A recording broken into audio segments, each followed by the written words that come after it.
Hello बच्चों, नमस्कार। कैसे हो आप सब लोग? आई होप बढ़िया होंगे, मजे से पढ़ रहे होंगे। लेक्चर नंबर 6 जो कि हमारा आखिरी लेक्चर है पी ब्लॉक का। इसके बाद आपको क्वेश्चन प्रैक्टिस का लेक्चर मिलेगा, बस वो शुरू करते हैं। इसमें क्या रहना है, जो हमारा लास्ट लेक्चर था उसका बचा हुआ जो पार्ट है वो करेंगे। पार्ट 2 मतलब इस तरह से जो भी बच गया है हमारा, जो भी फैमिलीज हमारी बच गई है उन फैमिलीज के प्रिपरेशन, उन कंपाउंड्स के प्रिपरेशन और रिएक्शंस देखेंगे जो बच गया है वो। एंड लास्ट में हम हाइड्रोलाइसिस रिएक्शंस को एक अलग से देख लेंगे। मतलब हाइड्रोलाइसिस रिएक्शन जैसे कि मैंने आपको 11th क्लास में भी करवाई थी कुछ हाइड्रोलाइसिस रिएक्शन जो कि ग्रुप 14 से रिलेटेड थी। CCl4 SiCl4 वगैरह ऐसे कुछ कंपाउंड्स को समझाते हुए उसी तरह की हाइड्रोलाइसिस रिएक्शंस हम और कंपाउंड्स के लिए भी देखेंगे। ठीक है, तो बढ़ते हैं आगे, चलिए। ग्रुप 17 की रिएक्शन में सबसे पहले है क्या देखना है, Cl2 की रिएक्शंस मेनली रहेगी और HCl की रिएक्शन रहेगी। उससे पहले कुछ जनरल रिएक्शंस देख लेते हैं कि जो हैलोजेंस होते हैं वो ऑक्सीडाइजिंग एजेंट होते हैं। अगर हम इन शुरू की बात कर लें तो ये स्ट्रॉन्ग ऑक्सीडाइजिंग एजेंट हैं, जबकि इनकी बात करें तो ये वीक ऑक्सीडाइजिंग एजेंट हैं। जो हैलाइड्स होते हैं वो रिड्यूसिंग एजेंट होते हैं। हैलाइड्स जो होते हैं, हैलाइड आयंस जो होते हैं, हैलाइड्स जो होते हैं वो क्या होते हैं, रिड्यूसिंग एजेंट होते हैं। हैलाइड्स क्या होते हैं बेटा, रिड्यूसिंग एजेंट होते हैं। और उनमें भी F minus, Cl minus, Br minus और I माइनस, ये जो है ये स्ट्रॉन्ग रिड्यूसिंग एजेंट बोल दो। और ये जो है ये वीक रिड्यूसिंग एजेंट है, ये तो इलेक्ट्रॉन देते ही नहीं है। मतलब जो खाने में सबसे आगे हैं वो देने में सबसे पीछे हो गया। जो देने में सबसे पीछे, सॉरी, जो खाने में सबसे पीछे हैं वो देने में सबसे आगे हो जाएंगे। तो basically halogens are oxidizing agent, है ना, नोट हैलाइड्स। हैलाइड्स तो वो हैं जो इलेक्ट्रॉन खा चुके हैं, उनसे तो वापस लेने की बात की जाएगी। और जब वापस लेने की बात की जाएगी तो उनकी ऑक्सीडाइजिंग प्रॉपर्टी की बात नहीं की जाएगी बेटा, उनकी रिड्यूसिंग प्रॉपर्टी देखी जाएगी। तो halogens are reducing agent, okay.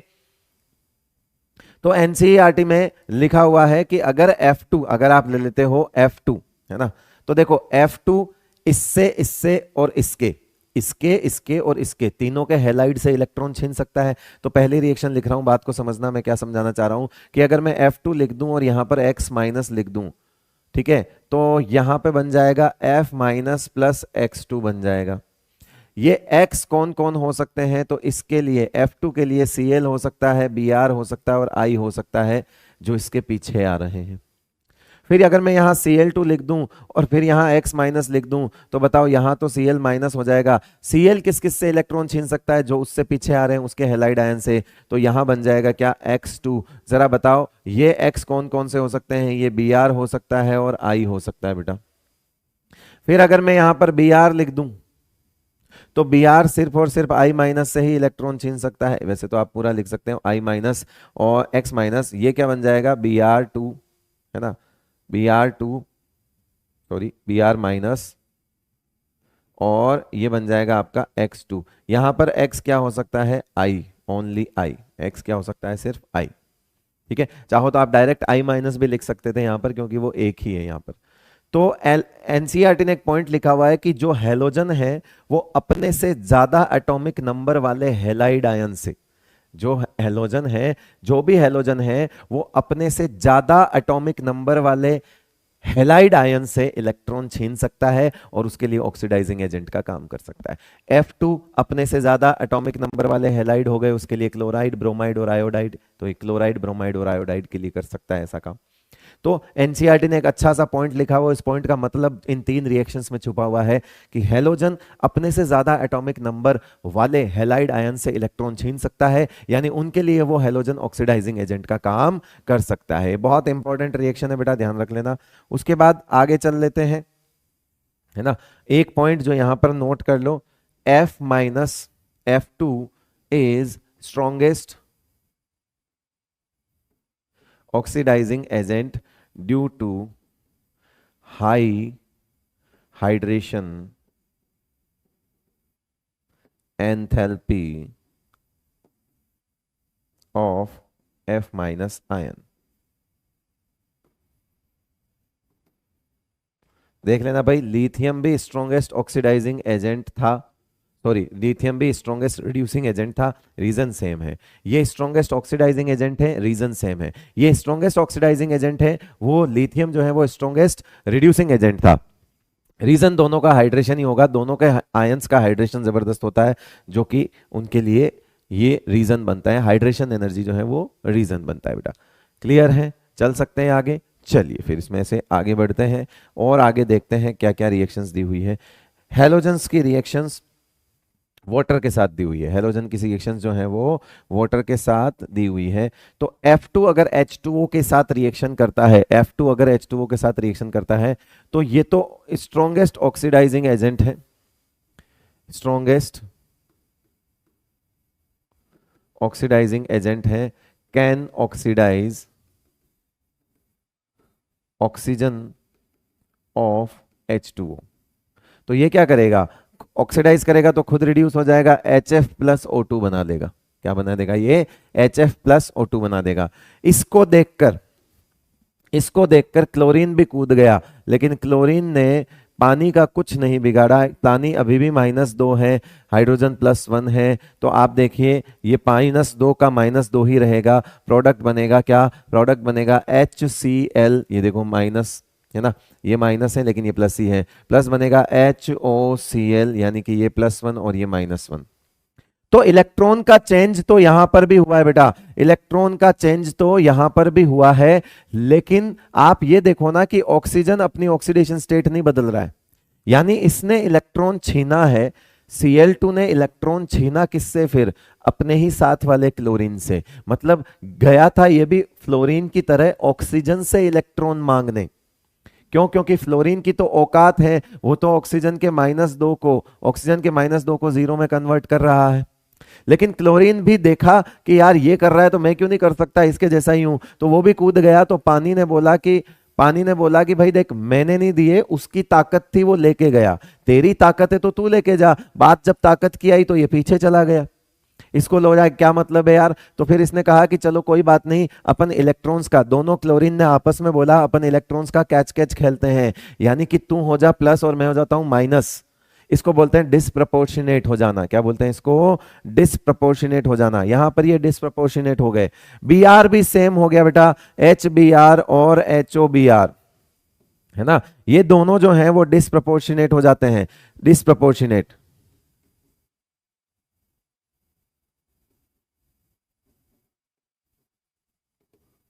है ना। तो Cl2 and Br2 disproportionate into water, ये दोनों डिसप्रपोर्शनेट होते हैं। और I2 प्लस H2O की कोई रिएक्शन नहीं होती, I2 प्लस रिएक्शन की कोई रिएक्शन नहीं होती। हाँ, इनकी रिवर्स रिएक्शन जो है ये नॉन स्पॉन्टेनियस है, नॉन स्पॉन्टेनियस होता ही नहीं है रिएक्शन, नो फिजिबल ही नहीं है। मतलब I-2 तो अगर सोच ले इलेक्ट्रॉन छीनने की, I2 अगर इलेक्ट्रॉन छीनने की सोच ले तो पानी ने उसको बोला जाके देख तो ले पहले कहां बैठा है, पागल वागल है क्या, पीछे खिसक, है ना।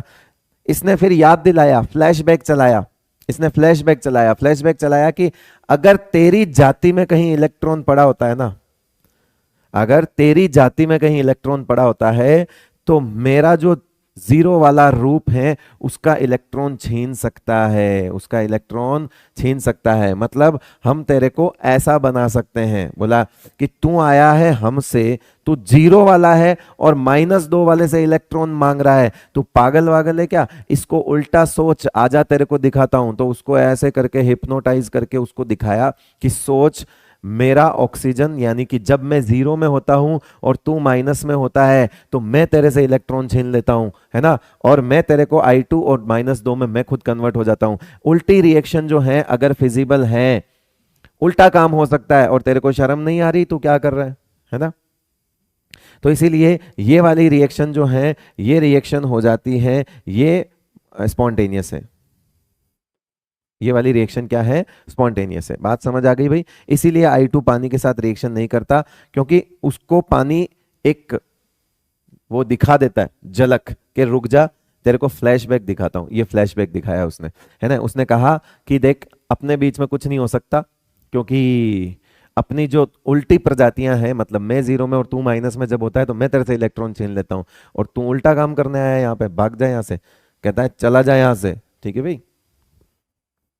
चलो अब आता है डिसप्रपोर्शनेशन, तो हो ही गया, है ना। Cl2 की बात कर लेते हैं हम, Cl2 की बात कर लेते हैं यहाँ पे एक नोट लगा के एक चीज मुझे और लिखवानी है, वो आप लिख दीजिए, नोट लगा के एक रिएक्शन लिख दीजिए।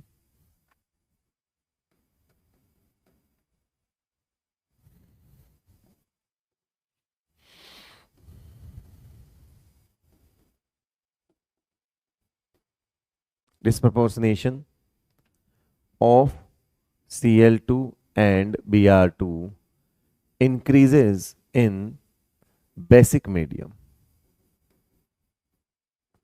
पानी में ये सब होते तो है ही है रिएक्शन, देखो है ना। तो पानी में तो हमने देखा कि Cl2 जो है वो H2O के साथ रिएक्शन करके HCl और HOCl में कन्वर्ट हो रहा है। याद करने का तरीका है, ये -1 ये +1, इसको 11 से याद कर लो। फिर हमने डाइल्यूट NaOH ले लिया, Cl2 ले लिया और plus dilute and cold NaOH, क्या ले लिया, dilute and cold NaOH। Aqueous तो वो होता ही है, पानी अभी भी है।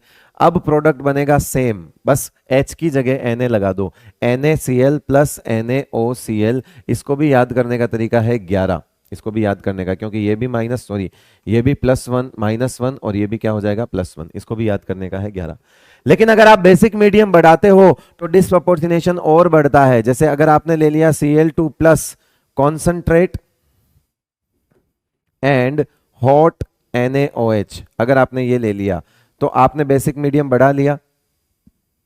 क्लोरीन -1 से तो कम नहीं हो सकता, पहला प्रोडक्ट तो नहीं बदलेगा, लेकिन ये +7 तक जाता है, आपको पता है। तो यहां पर ये जाता है NaClO3, है ना, कहां तक जाता है ये NaClO3 +5 तक जाता है बेटा, ये NaClO3 कहां तक जाता है, ये NaClO3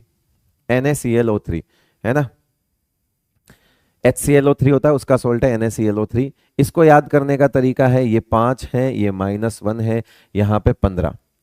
तो 15 और 11 में ज्यादा कौन होता है, 15 होता है। तो याद रखना कि जब NaOH का मीडियम बढ़ गया, यानी बेसिक मीडियम जब इंक्रीज करोगे तो डिस्प्रपोर्शनेशन जो है वो बढ़ जाएगा, क्योंकि सॉल्ट फॉर्मेशन होना शुरू हो जाता है बेटा। ये देखो दोनों जगह एसिड बन रहे होते हैं। जब आप इसको स्टेप बाय स्टेप समझो, मानो Cl2 पानी में रिएक्शन कर रहा है, HCl और HOCl बन रहा है, उसी दौरान आपने मीडियम में NaOH बनाना शुरू कर दिया, तो बने हुए HCl और HOCl दोनों एसिड हैं, उनको मजा आएगा। आप ऐसी रिएक्शन में बेस मिला रहे हो जिस रिएक्शन के प्रोडक्ट एसिड थे। पानी में Cl2 जब जा रहा है तो एसिड प्रोड्यूस कर रहा है, hydrochloric acid and hypochlorous acid. आप एसिड बनने वाली रिएक्शन में अगर बेस मिलाओगे तो सॉल्ट फॉर्मेशन होगी, और दुनिया की सबसे खतरनाक और फास्ट रिएक्शन होता है बेटा सॉल्ट फॉर्मेशन। तो रिएक्शन जल्दी जल्दी होना शुरू कर देती है। जब आप HCl और HOCl बनते हुए समय NaOH मिलाना शुरू करते हो तो वो NaCl और NaOCl बन जाता है।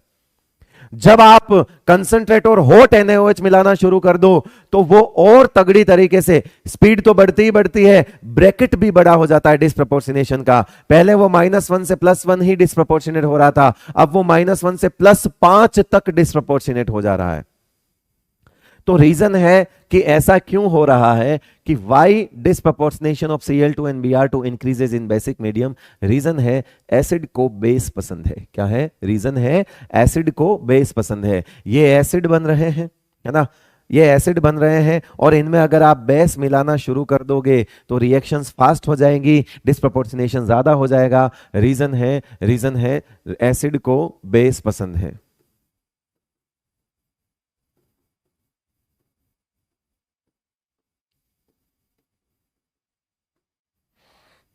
एसिड को बेस पसंद है, इसीलिए जिस रिएक्शन में एसिड बन रहा है अगर आप उसमें एसिड मिलाना बेस मिलाना शुरू कर दोगे तो फिर वो रिएक्शन की रेट भी बढ़ेगी और डिस्प्रपोर्शनेशन जो है वो भी इंक्रीज होगा। क्लियर है भाई?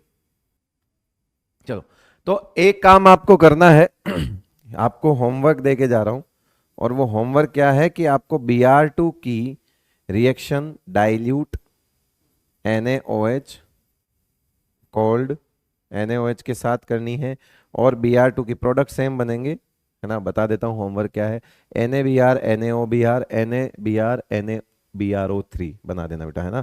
और कॉन्सेंट्रेट एंड हॉट NaOH के साथ के प्रोडक्ट लिखने हैं। सेम प्रोडक्ट है, Cl की जगह Br लगा देना बेटा। 11-15 वाला जुगाड़ याद रखना है। जुगाड़ क्या याद रखना है? 11 और 15। जुगाड़ कैसे याद रखोगे? 11 और 15। देखो, एक रिएक्शन हमने ब्लीचिंग पाउडर की करी थी, याद आ रही है?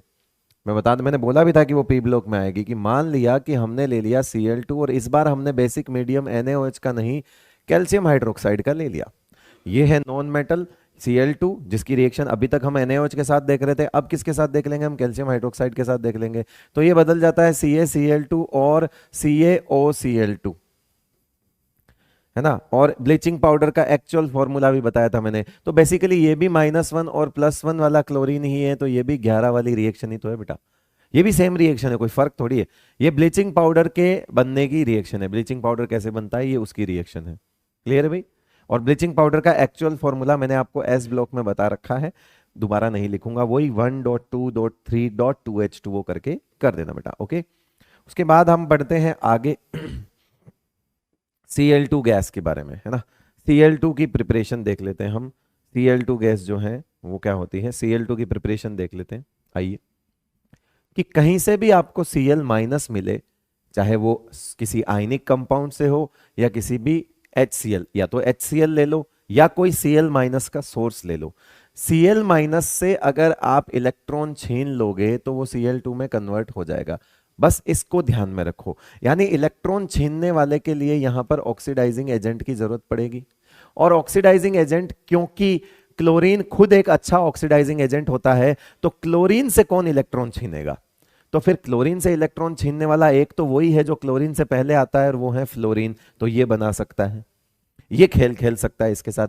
दूसरा, ये जो मैंगनीज होता है, ये +4 और मैंगनीज +7 दोनों भी Cl- को Cl2 में कन्वर्ट कर सकते हैं।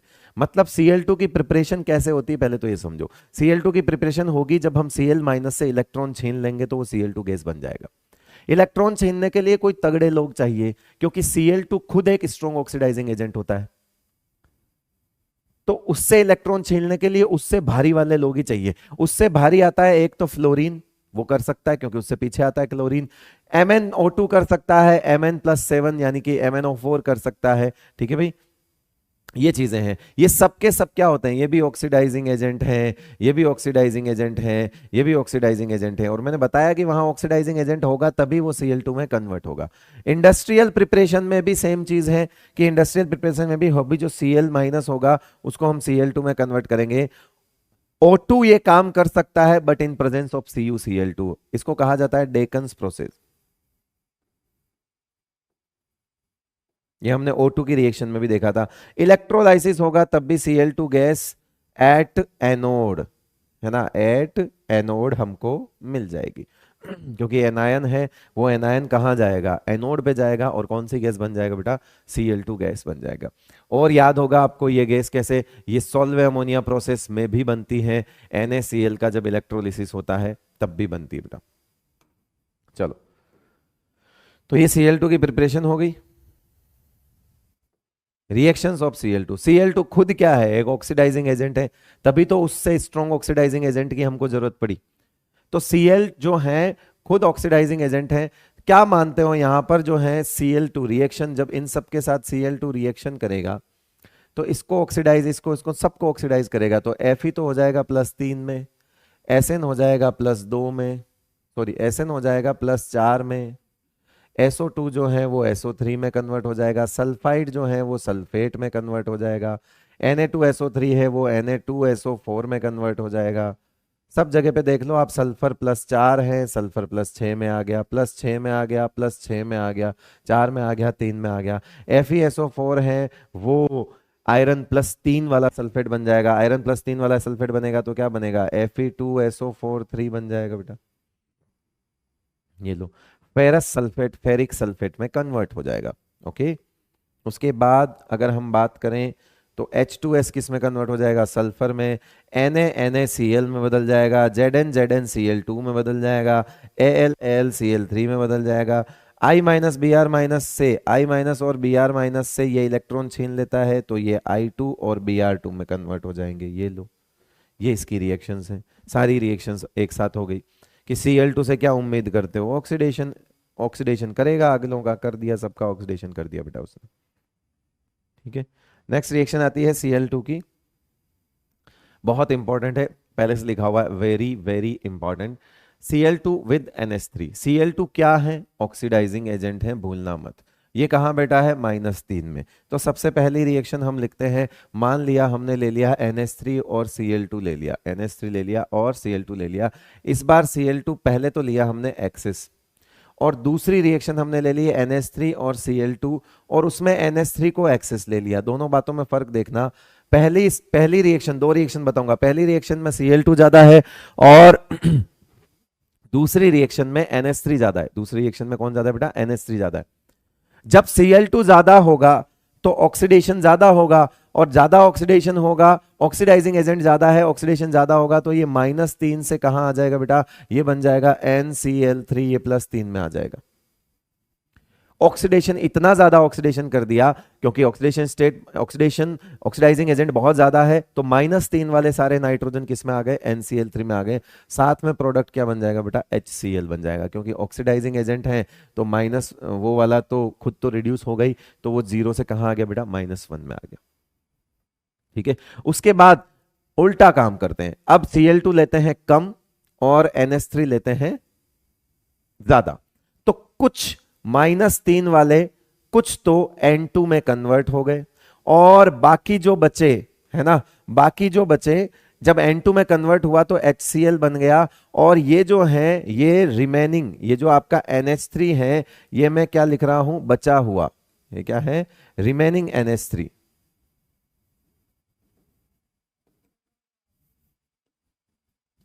रिमेनिंग है क्योंकि वो बहुत ज्यादा है, ये कम है, तो सारा Cl2 तो काम आएगा, मतलब Cl2 पहले खत्म हो जाएगा। जब Cl2 पहली चीज, तो Cl2 जो है वो -3 को 0 में ही पहुंचा पाया, तो एक तो कम ऑक्सीडेशन हुआ ऑक्सीडेशन, ये ऑक्सीडाइजिंग एजेंट है, मैं मानता हूं। यहां पर इसने ऑक्सीडेशन ज्यादा किया, -3 से +3 तक पहुंचा दिया, -3 से 0 जाना भी ऑक्सीडेशन है, ऑक्सीडेशन तो यहां पर भी हुआ है लेकिन कम हुआ है। दूसरा, ये खत्म हो गया, NH3 बच गया।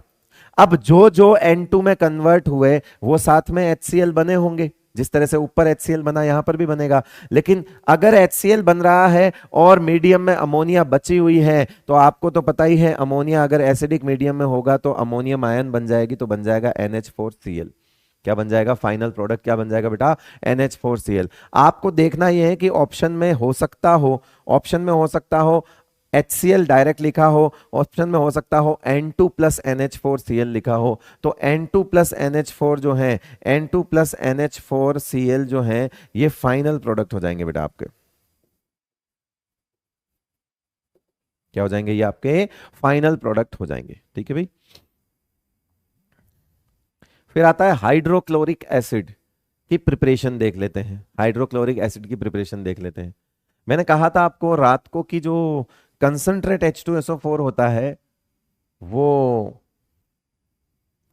ऐसे सॉल्ट से उसका एसिड बना सकता है जिसमें वो खुद ऑक्सीडाइज ना कर पाए, मतलब Cl- को कंसंट्रेट H2SO4 ऑक्सीडाइज नहीं कर सकता बेटा। तो जैसे अगर मैं यहां पर Na है ना, यहां पे लिख दूं NaCl, तो ये बनेगा HCl और प्लस यहां पे क्या बन जाएगा? NaHSO4। अभी भी हमको एक स्टेप और ऊपर लेना है, इस स्टेप को और ऊपर लेना है, यानी इसकी रिएक्शन फिर से एक बार, इस बार इसकी रिएक्शन एक बार फिर से NaCl के साथ करवा ली, यानी NaHSO4 को फिर से NaCl के साथ रिएक्शन अगर करवा दी, इस बार ये फिर H+ देगा और SO4 2- में टूट जाएगा, और इस बार जो बनेगी, इस बार जो रिएक्शन बनेगी वो क्या बनेगी? HCl + Na2SO4 बनेगा। तो दो स्टेप में हमको HCl मिलता है, दो बार हमको HCl मिलता है। पहली बार यहां मिला, दूसरी बार यहां मिला, दो स्टेप में। पहली बार में पहला H+ दिया H2SO4 ने, तो एक बार HCl मिला। फिर हमने NaHSO4 is also a acidic salt, मतलब जो हाइड्रोजन है वो एसिडिक है ना। इसका नाम लिखते थे सोडियम हाइड्रोजन सल्फेट या सोडियम बाइसल्फेट, दोनों एक ही नाम है बेटा। तो सोडियम हाइड्रोजन सल्फेट हमने ऑक्सी एसिड में पढ़ा कि अगर हाइड्रोजन एसिडिक होता है तो उसका नाम बोला जाता है, तो नाम क्या बोलोगे? Sodium hydrogen sulphate is also a acidic salt. ये H+ एक बार और निकल सकता है, हमने एक बार और H+ निकाल कर HCl बना दिया बेटा, ये लो Na2SO4 बना। तो दो बार ऐसा काम हम कर सकते हैं। H2SO4 से 2 बार ऐसा काम कर सकते हैं बेटा, ठीक है। उसके बाद रिएक्शन आ रही है, इसकी रिएक्शंस देखते हैं। पहली रिएक्शन है बेटा NH3 की HCl के साथ, NH3 की HCl के साथ, बताने की कोई ज़रूरत नहीं है। ये रहा लोन पेयर, ये रहा H+, ये कर जाएगा इस पे अटैक, और जब अटैक कर जाएगा तो बन जाएगा NH4+, है ना, NH4+ बन जाएगा, है ना। अमोनिया एसिडिक मीडियम, अमोनियम कितनी बार बताऊंगा, तो ये बन जाएगा NH4Cl। क्या बन जाएगा बेटा, NH4Cl। Na2CO3 और HCl की रिएक्शन है, तो क्या बनेगा, Na2CO3 और HCl की रिएक्शन अगर होगी तो मुझे बताओ क्या बनेगा।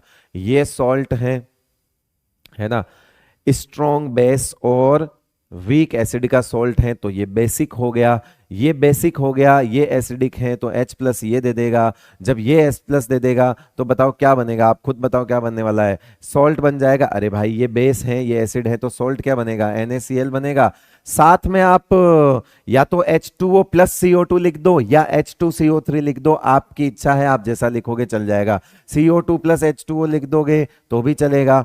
उसी तरह से सेम चीज है, ये है H2SO3 और NaOH का सॉल्ट, यानी ये भी एसिडिक नहीं बेसिक सॉल्ट है, और ये एसिड है, तो ये भी प्रोडक्ट क्या बनेगा बेटा,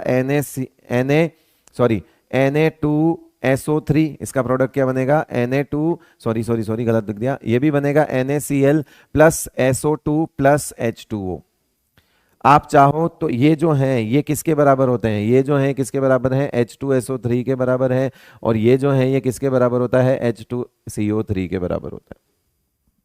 बट वो पानी में इसको इस तरह से लिख रखा है, वाटर अलग, CO2 अलग, SO2 अलग, इस तरह से लिखा हुआ है।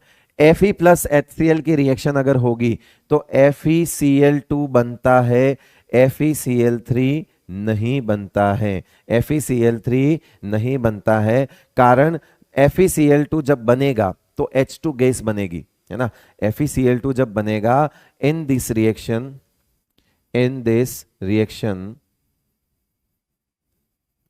H2 gas is formed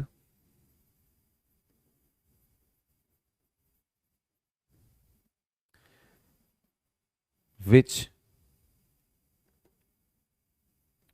is reducing in nature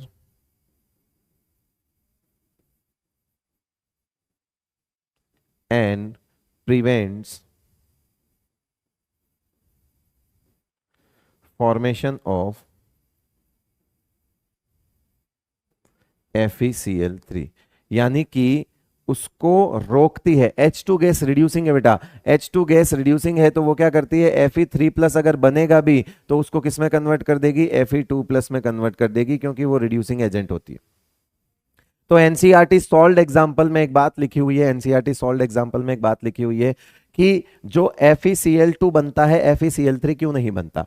इस रिएक्शन में याद रखना, कोई भी मेटल जब किसी HCl वगैरह के साथ रिएक्शन करता है और उस रिएक्शन में H2 गैस बनती है तो उस मेटल को वो लोअर ऑक्सीडेशन स्टेट में ही रखना पसंद करेगी, क्योंकि hydrogen gas itself a reducing agent. Reaction में बन रही है तो मेटल अपनी लोअर ऑक्सीडेशन स्टेट में ही रहेगा। फॉर एग्जांपल हमने टिन की रिएक्शन HCl के साथ करवा देनी है, मान लीजिए हम SN की रिएक्शन अगर HCl के साथ करवा दें तो भी SnCl4 नहीं बनेगा, SnCl2 बनेगा। रीजन है, सेम रीजन है, इसमें भी क्या होगा, अरे भाई ये मेटल है, ये क्या देंगे, इलेक्ट्रॉन देंगे, मेटल है तो क्या देंगे, इलेक्ट्रॉन देंगे। यहां से जो इलेक्ट्रॉन आएगा वो H+ खाएगा, वो कौन सी गैस बनेगा, H2 गैस, जो कि रिड्यूसिंग एजेंट का काम करेगी। और अगर रिड्यूसिंग एजेंट का काम करेगी तो उसको 4 में, उसकी हायर ऑक्सीडेशन स्टेट में उसको कभी नहीं रहने देगी।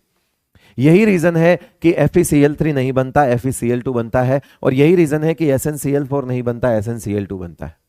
तो जब किसी भी मेटल के साथ कोई रिएक्शन होती है और उसी रिएक्शन में अगर H2 गैस बनती है तो वो H2 गैस उस मेटल को अपनी लोअर ऑक्सीडेशन स्टेट में ही रखेगी। क्लियर है बेटा। तो ये एनसीईआरटी का एग्जांपल है। लास्ट वाली रिएक्शन बहुत ज्यादा इंपॉर्टेंट है, Fe प्लस HCl, क्योंकि वो सॉल्ट एग्जांपल दिया हुआ है। ठीक है भाई, यहां मार्क कर देता हूं मैं इंपॉर्टेंट, ये लो, वेरी इंपॉर्टेंट। चलिए नेक्स्ट, 17th ग्रुप हमारा खत्म, हम 18th ग्रुप की तरफ आते हैं। 18th ग्रुप में बहुत ज्यादा रिएक्शंस नहीं है, दो तीन टाइप की रिएक्शंस हैं। F- एक्सचेंज रिएक्शन जो कि हम अभी देख लेंगे, 18th ग्रुप में बहुत कुछ ज्यादा पढ़ने को भी नहीं है, एनसीईआरटी के कटआउट्स जब हम पढ़ेंगे तो 18th ग्रुप उसी में कंप्लीट हो जाएगा। दूसरी सबसे बड़ी बात है कि इसमें जिनोन के फ्लोराइड्स की रिएक्शंस बहुत इंपॉर्टेंट हैं, जिनोन फ्लोराइड्स के हाइड्रोलाइसिस की। किसकी बोला मैंने? जिनोन फ्लोराइड्स के हाइड्रोलाइसिस की। और हाइड्रोलाइसिस हमने अभी तक कहीं पर भी नहीं पढ़ा है। हाइड्रोलाइसिस रिएक्शंस जितनी हैं वो सब हम एक साथ पढ़ने वाले, एक साथ सारी हाइड्रोलाइसिस रिएक्शन। इस पार्ट के बाद हम हाइड्रोलाइसिस रिएक्शन शुरू करेंगे तो एक साथ पढ़ेंगे उसको हम। तो पहले हम एक काम कर लेते हैं, 18th ग्रुप के कुछ इंपॉर्टेंट बातें देख लेते हैं। 3 पॉइंट्स लिखे हुए हैं, ए बी एंड सी, तीनों इंपॉर्टेंट पॉइंट्स है। पहला पॉइंट है कि आपसे सवाल पूछा जाएगा कि आईपी ऑफ जिनोन, आईपी मतलब वही आयोनाइजेशन पोटेंशियल या आयोनाइजेशन एनर्जी, जिनोन और बराबर होती है मॉलिक्यूलर ऑक्सीजन के। किसके बराबर होती है बेटा? मॉलिक्यूलर ऑक्सीजन के। मतलब मॉलिक्यूलर ऑक्सीजन के नहीं है ना, आयोनाइजेशन एनर्जी ऑफ O2 और आयोनाइजेशन एनर्जी ऑफ O में इसकी ज्यादा होगी, ये ध्यान रखना। ये एटॉमिक ऑक्सीजन है, ये मॉलिक्यूलर ऑक्सीजन है। यहां पर यहां जो इलेक्ट्रॉन है, electrons electrons are present in ABMO। ABMO होता है higher energy level,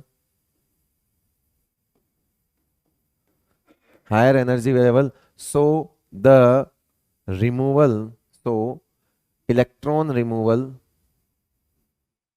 will be easy in O2, है ना, in O2 as compared to atomic oxygen. ठीक है, इसीलिए अगर आयोनाइजेशन एनर्जी का कंपैरिजन किया जाए तो वो इसकी ज्यादा होती है।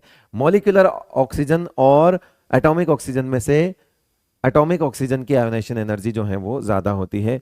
यहां पर कंपैरिजन मॉलिक्यूलर ऑक्सीजन की आयोनाइजेशन एनर्जी का है, जिनोन से वो सेम है। तो एक साइंटिस्ट था, वो PtF6 की रिएक्शन O2 के साथ करवा रहा था, तो एक कंपाउंड बन रहा था O2 प्लस और PtF6 माइनस, O2 प्लस और PtF6 माइनस। तो उसको एक बात याद आई कि यार इन दोनों की आयोनाइजेशन एनर्जी तो सेम होती है, तो क्यों ना मैं O2 की जगह जिनोन के साथ रिएक्शन करके देखूं। तो ये जो कंपाउंड था ये भी रेड कलर का कंपाउंड था, और एक नया कंपाउंड और बन गया, वो भी कंपाउंड बन गया रेड कलर का। तो first compound of noble gases, ये जो कंपाउंड है ये फर्स्ट कंपाउंड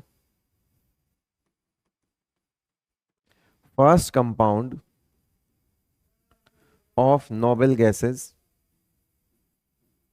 synthesized by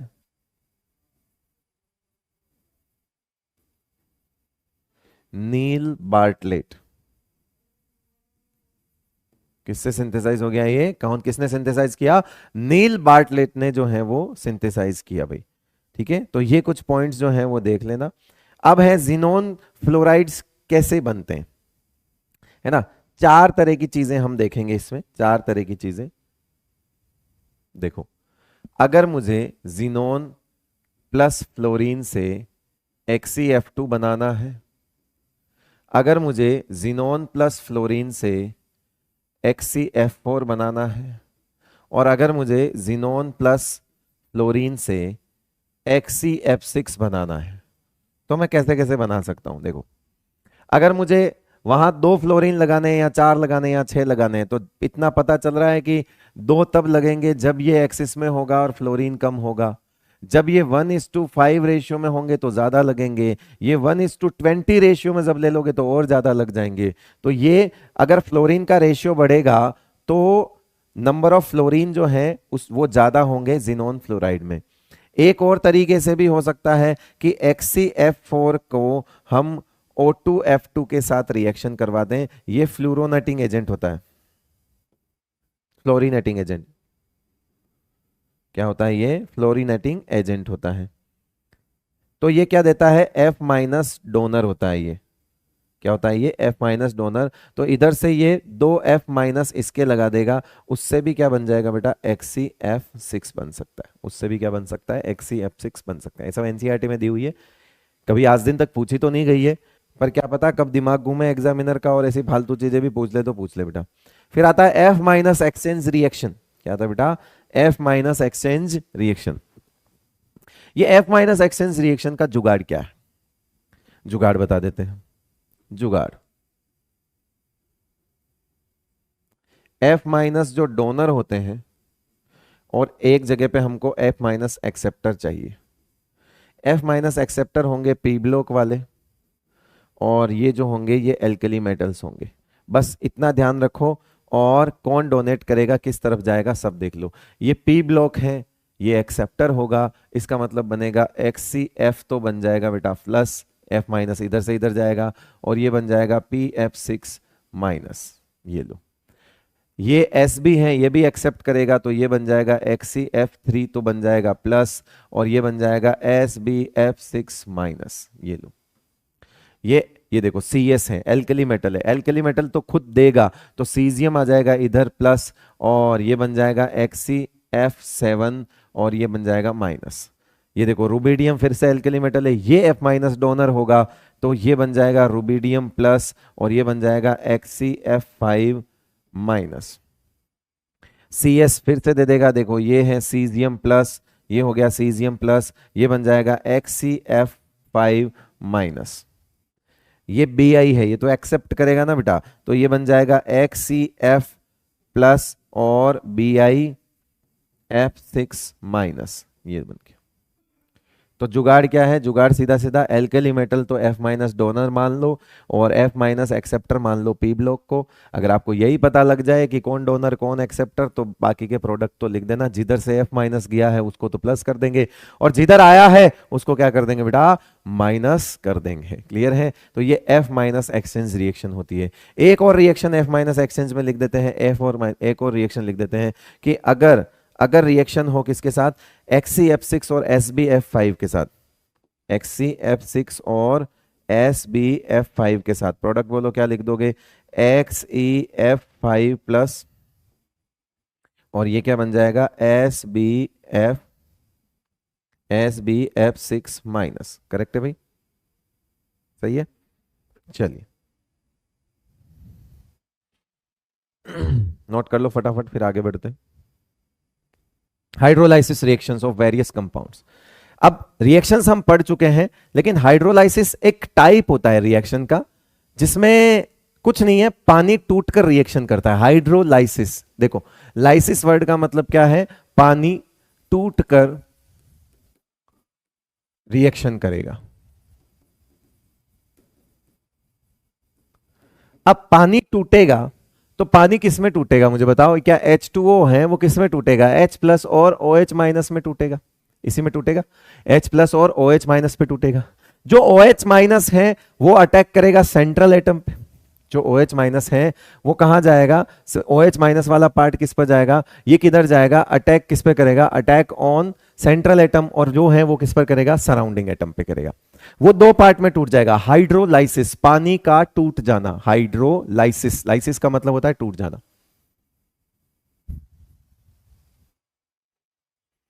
ठीक है, तो आइए अब शुरू करते हैं। Hydrolysis requires breakdown of water. पता है हमको कि हाइड्रोलाइसिस के लिए पानी का टूटना जरूरी है। Hydrolysis is a tendency of covalent compounds, ये और पॉइंट ऐड कर दीजिए, टेंडेंसी ऑफ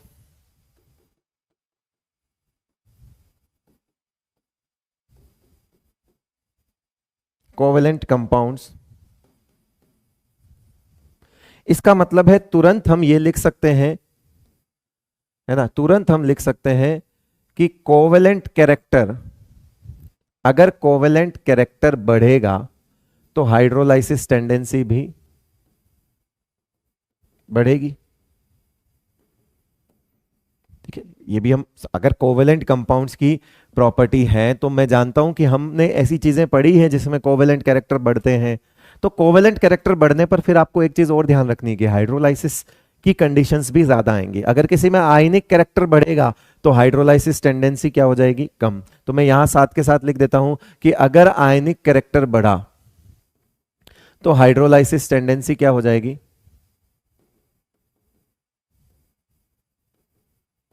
कम हो जाएगी। दोनों बातें बहुत काम की हैं। नेक्स्ट लेवल क्वेश्चंस इन दो बातों से हो जाएंगे, बाकी आसान आसान चीजें हैं वो तो मैं सिखा ही दूंगा।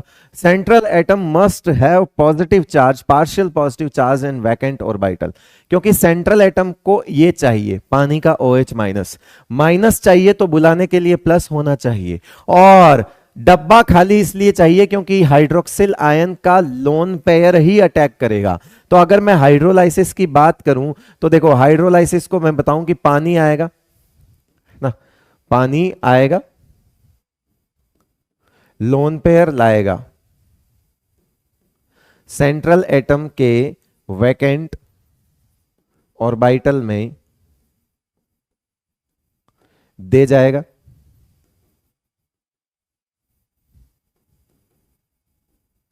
हाइड्रोलाइसिस हो जाएगा।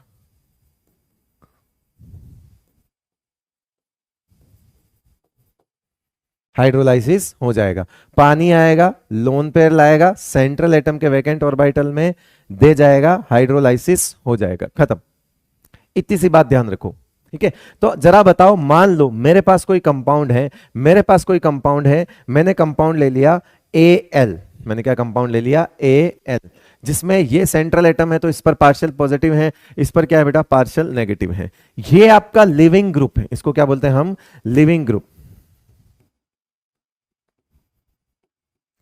लिविंग ग्रुप है। और इसकी रिएक्शन करवाते हैं हम किसके साथ, H2O के साथ, है ना, H प्लस और OH माइनस, इसको मैंने ऐसे लिख दिया, H प्लस और OH माइनस ऐसे लिख दिया, है ना, इसको H प्लस OH माइनस लिख दिया। तो जरा बताओ कि ये जो अटैक करेगा, OH माइनस जो अटैक करेगा वो किस पे करेगा, वो करेगा इस पर, सेंट्रल एटम पर, और ये जो लिविंग ग्रुप है ये किसके साथ भाग जाएगा, इसके साथ। तो बताओ प्रोडक्ट क्या बनेगा, AOH प्लस HL, क्या बन जाएगा, AOH प्लस H प्लस।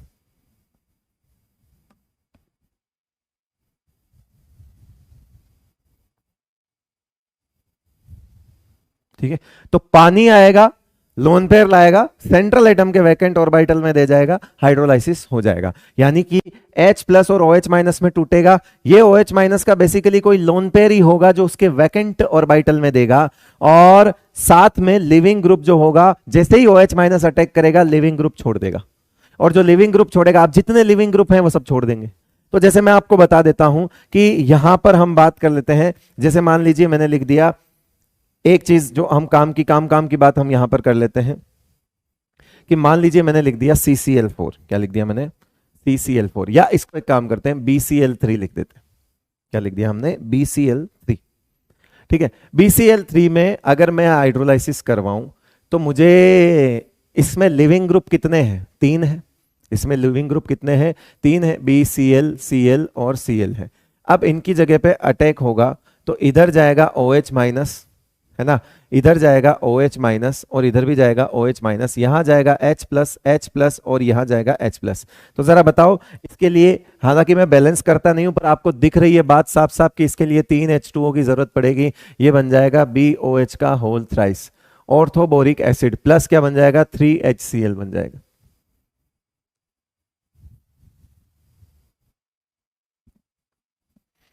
ठीक है भाई, जैसे अब किया क्या आपने, यही तो किया है, सेंट्रल एटम ये रहा, इस पर partial positive, partial negative, partial negative वालों पे H प्लस चला गया, इस पर OH माइनस चला गया। कितने लिविंग ग्रुप, 1 2 3, 3 बार, 3 Cl हटाओ, 3 OH लगाओ, BOH का होल थ्राइस, या इसको हम क्या बोल देते हैं, H3BO3 भी बोल सकते हैं, यही तो ऑर्थोबोरिक एसिड होता है बेटा। ये सोचते हुए CCl4 भी आया,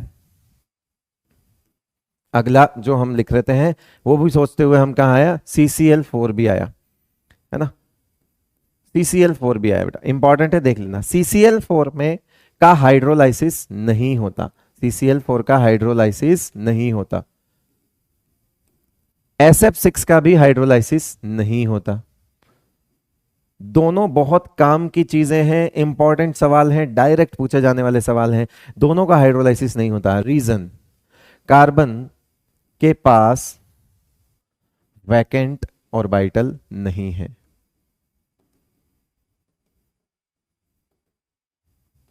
देखो CCl4 ऐसा है बेटा, पहले से कितने बॉन्ड बना रहा है, 4 बॉन्ड बना रहा है। जब सेकंड पीरियड का एलिमेंट 4 बॉन्ड बना लेता है तो उसके पास डब्बा नहीं है, तो यहां पर जब OH माइनस पहले अटैक करता है तो ये अटैक हो ही नहीं सकता, क्योंकि यहां वैकेंट ऑर्बिटल है ही नहीं, क्योंकि पहले ये अटैक करेगा फिर लिविंग ग्रुप छोड़ेगा।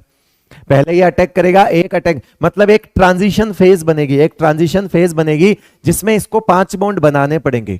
एक ट्रांजिशन फेज बनेगी है ना, एक इंटरमीडिएट बनेगा जिसमें इसको 5 बॉन्ड बनाने पड़ेंगे, 5 बॉन्ड। और अगर 5 बॉन्ड बनाने पड़े तो इसके लिए 5 डब्बे होने चाहिए। इसके पास मैं मानता हूं पार्शियल पॉजिटिव है, लेकिन इसके पास पॉजिटिव है तो हाइड्रोक्सिल आयन पास में तो आ सकता है, लेकिन नॉर्मल कंडीशन में तो ये अटैक ही नहीं करेगा। नॉर्मल कंडीशन में इसका हाइड्रोलाइसिस होगा ही नहीं। अकॉर्डिंग टू एनसीईआरटी CCl4 का हाइड्रोलाइसिस नहीं होता। रीजन है कार्बन के पास वैकेंट ऑर्बिटल नहीं है, OH माइनस अटैक नहीं कर सकता।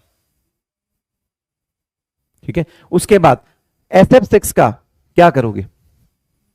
वैकेंट ऑर्बिटल है but steric hindrance,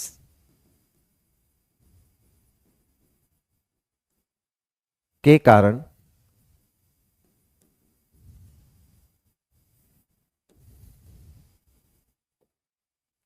OH minus attack नहीं कर पाएगा। ऊपर वाले का दर्द है कि उसके पास वैकेंट ऑर्बिटल नहीं है। तो आपसे पूछा जाए CCl4 का हाइड्रोलिसिस नहीं होता तो बोल दीजिएगा एब्सेंस ऑफ वैकेंट ऑर्बिटल। क्या लिखोगे?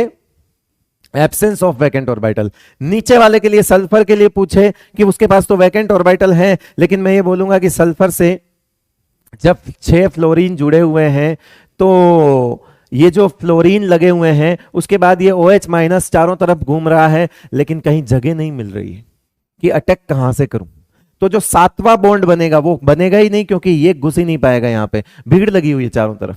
स्टेरिक हिंड्रेंस से 6 बॉन्ड से ज्यादा ये बॉन्ड नहीं बना सकता, स्टेरिक हिंड्रेंस से जगह पड़ी हुई पूरी, तो इसलिए जगह पूरी भरी हुई है। तो वैकेंट ऑर्बिटल्स तो है, पॉजिटिव चार्ज भी है, अटैक भी हो सकता था, क्यों नहीं हुआ? क्योंकि OH माइनस को अटैक करने के लिए जगह नहीं मिली। और ये स्टेरिक हिंड्रेंस की वजह से बहुत सारी रिएक्शंस नहीं होती, ये आप ऑर्गेनिक केमिस्ट्री में अच्छे से पढ़ चुके हो।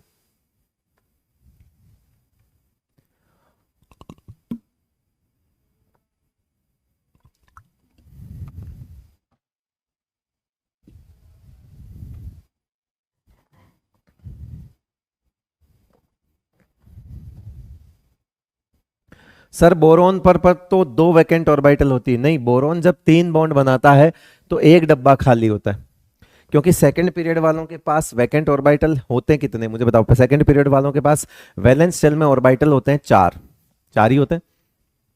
आप सोच रहे हो, आप जो सोच रहे हो ना बेटा 2 ऑर्बिटल, वो थोड़ा सा आप बहुत जो है कह सकते हैं पैदल तरीके से सोच रहे हो कि आप सोच रहे हो 2s2 2p1 सोच रहे हो, राइट? तो आप क्या कर रहे हो, इस इलेक्ट्रॉन को एक्साइट नहीं कर रहे हो और आप चाह रहे हो कि ये ग्राउंड स्टेट में ही रहे। बेटा ये ग्राउंड स्टेट में 3 बॉन्ड बना ही नहीं सकता, पहले इसको एक्साइट तो करना पड़ेगा। बोरोन के जितने कंपाउंड्स होते हैं वो सारे ही एक्साइटेड स्टेट में होते हैं। कभी आपने देखा है बोरोन को एक बॉन्ड बनाते हुए? ऐसा कभी देखा है कि यहां से एक बॉन्ड बना रहा हूं?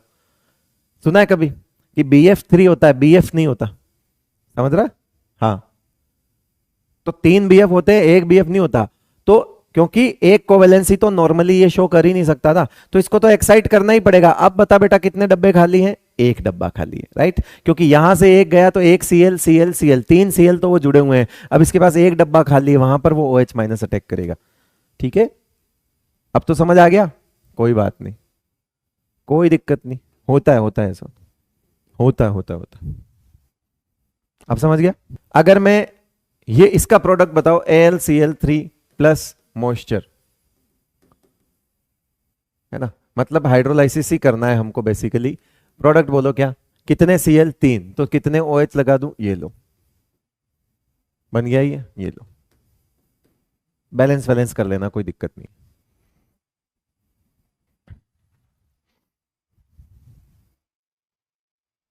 ठीक है भाई?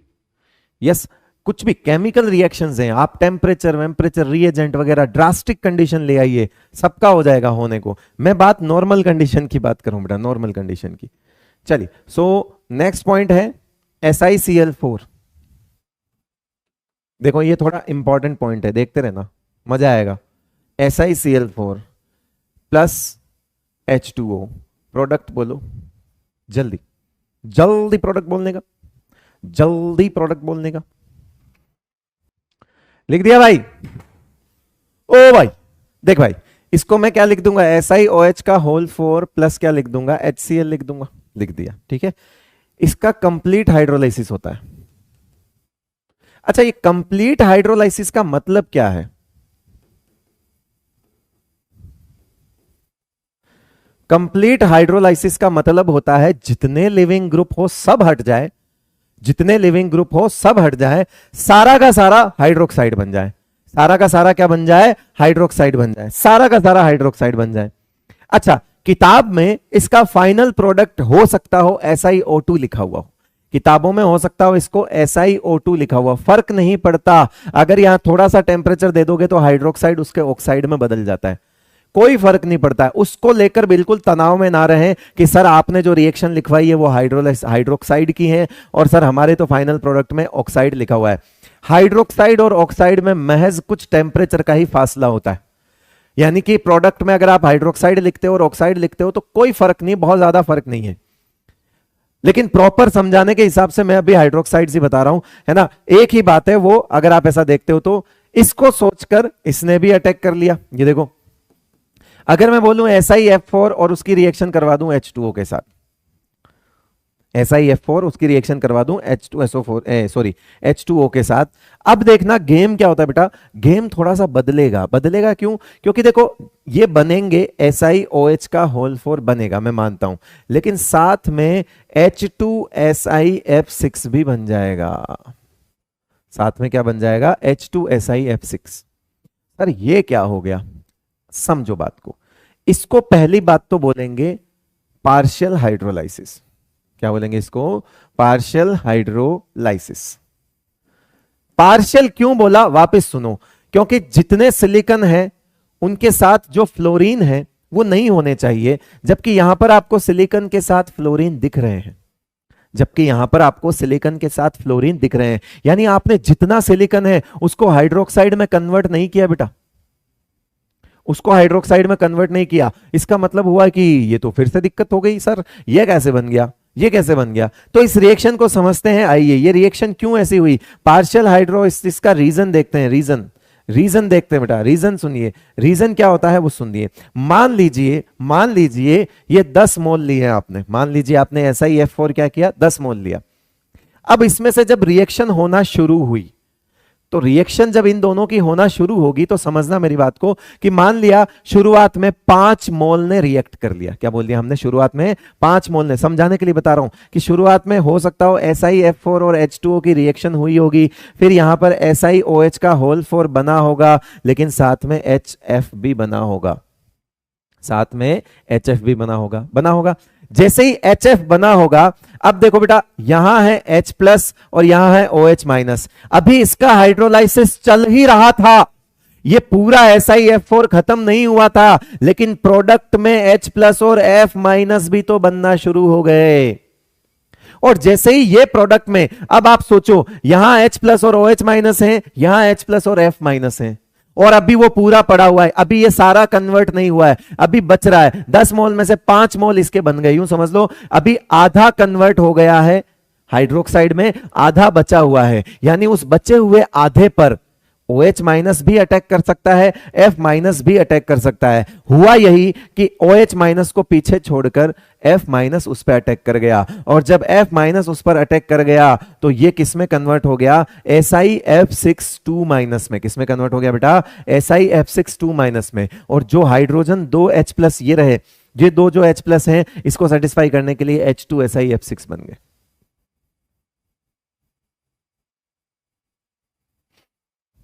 एक कह रहा सर हरिद्वार में आपको लड़की पसंद आई कि नहीं आई।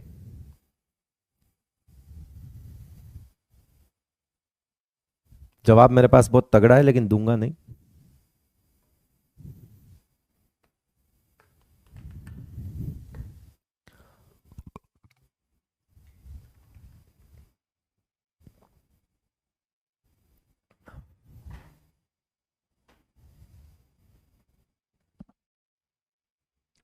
अरे बताऊंगा, श्रेया शर्मा, अभी तो बात शुरू हुई है। मैं कह रहा हूं सपोज आपके पास यहां पे 10 मोल है, ठीक है। 10 मोल से पानी ने रिएक्शन शुरू करना, एक साथ तो करेगा नहीं। जब ये रिएक्शन शुरू होती है तो ये बनना शुरू हो जाता है, मतलब SiOH का होल 4 बनना शुरू हो गया। लेकिन साथ में जब ये बनना शुरू हो गया तो HF बनना भी शुरू होगा, क्योंकि जब इस पर आप हाइड्रोक्साइड लगाओगे तो HF तो बनेगा साथ में। अब प्रॉब्लम क्या हुई कि अब मीडियम में HF भी है और मीडियम में H2O भी है और मीडियम में बचा हुआ SiF4 भी है। हम तो चाह रहे थे कि सबका सब हाइड्रोक्साइड में कन्वर्ट हो जाए, लेकिन आधा तो कन्वर्ट हो गया, लेकिन HF के बनने के बाद उसका F माइनस उस पे पहले अटैक कर गया, OH माइनस को पीछे छोड़ दिया और F माइनस से उस पे अटैक कर लिया। अब आप खुद सोचो, जब OH माइनस पीछे रह जाएगा तो SiOH का होल 4 तो बनेगा नहीं, यानी जो बन गया वो बन गया, यानी दोनों प्रोडक्ट है, जो बन गया वो तो बन गया। लेकिन क्या 10 के 10 मोल का कन्वर्ट हो गया? आंसर है नहीं, है ना। 10 के 10 मोल कन्वर्ट हो गए? नहीं हुए। 5 तो कन्वर्ट हो गए, यूं मान लो 5 कन्वर्ट हो गए, जो 5 बचे हुए थे उन पर F माइनस ने अटैक कर दिया। वो 5 आज भी फ्लोराइड की फॉर्म में ही है, यानी सिलिकन से फ्लोरीन चिपका हुआ था, सिलिकन से आज भी फ्लोरीन, यानी जितना सिलिकन था उसके तुम OH नहीं लगा पाए हैं, यानी कि यहां इसलिए लिखा हुआ है पार्शियल हाइड्रोलाइसिस। क्या लिखा हुआ है? Partial hydrolysis. सर ये चीज तो ऊपर भी हो सकती थी, इसमें कौन सी बड़ी बात? सर ये चीज तो ऊपर भी हो सकती थी, इसमें कौन सी बड़ी बात है? सर ये तो H प्लस और Cl माइनस ये भी अटैक हो सकता था। मैं ये मानता हूं कि SiCl4 पर अगर Cl माइनस अटैक कर देता तो बनता क्या? SiCl62 माइनस बनता और SiCl62 माइनस एग्जिस्ट नहीं करता है, ये एग्जिस्ट नहीं करता है, एग्जिस्ट नहीं करता है ड्यू टू स्टेरिक हिंड्रेंस। जाके चेक करो अपनी कॉपियों में, नोट्स में लिखा हुआ है बेटा। क्योंकि अटैक होने को इसके पास भी गया Cl माइनस उसके पास गया भी, वो रिएक्शन चल रही थी, Cl माइनस बन गया और फटाफट भागा, बोले कि मैं अटैक करूंगा। तो सिलिकन ने बोला चल हट, SiCl62 minus does not exist due to steric hindrance. कह रहा कि तू आ भी जाएगा तो अपन दोनों एग्जिस्ट नहीं कर सकते। बोला क्यों? बोला साइज देख अपनी। इसने कहा मेरे को बड़ी साइज का पसंद नहीं है, तो इसने इसीलिए Cl माइनस इस पर अटैक नहीं कर पाया। और जब Cl माइनस अटैक नहीं कर पाया तो ये नहीं बन पाया, और जब ये नहीं बन पाया तो सबका सब हाइड्रोक्साइड बन गया, इसीलिए बोलते हैं इसका कंप्लीट हाइड्रोलाइसिस हो गया। यहां पर ये अटैक कर गया और ये एग्जिस्ट भी करता है, तो ये बन भी गया, और जब बन गया तो सबका सब SiF4 कन्वर्ट नहीं हुआ SiOH के होल 4 में, और सबका सब जो है वो कन्वर्ट नहीं हुआ। 2 प्रोडक्ट हमको देखने को मिल गए। बात समझ में आई? बात समझ में आई? ठीक है भाई, बात समझ में आ गई? आगे बढ़े तो आपसे स्टेटमेंट पूछा जाए कि SiCl4 का कंप्लीट हाइड्रोलाइसिस होता है, जबकि SiF4 का कंप्लीट हाइड्रोलाइसिस नहीं होता, पार्शियल हाइड्रोलाइसिस होता है। रीजन बोलिए क्यों? रीजन में लिखा होगा SiCl4 does not exist due to steric hindrance, और आप बोलोगे ये क्या बेहुदा रीजन है? बेटा यही रीजन है, यही करेक्ट एक्सप्लेनेशन है। तो याद रखना, कभी ऐसा स्टेटमेंट आए कि इसका तो पार्शियल हाइड्रोलिसिस होता है और इसका कंप्लीट होता है, और रीजन आए तो रीजन में यही रीजन होगा बेटा कि ये एग्जिस्ट नहीं करता। अगर ये एग्जिस्ट कर जाता तो इसका भी पार्शियल हो जाता। बात तो सारी ये है कि ये एग्जिस्ट करता है, ये तो एग्जिस्ट करता है और ये एग्जिस्ट नहीं करता है। दोनों में अटैक हो सकते थे, ऊपर अटैक इसलिए नहीं हुआ क्योंकि ये अटैक एग्जिस्ट नहीं करता है। तो रीजन आपसे पार्शियल और कंप्लीट का पूछा जाएगा तो दे सकते हो ना। पार्शियल और कंप्लीट का रीजन इनका स्टेरिक हिंड्रेंस की वजह से जो एग्जिस्टेंस है या नॉन एग्जिस्टेंस है उससे जाएगा। करेक्ट है भाई?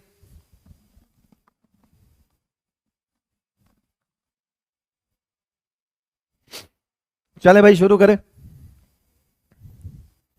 नेक्स्ट, ये तो हमारे हो ही गए सारे, ये तो कर लिए अपन ने। अब आते हैं आगे। अब आगे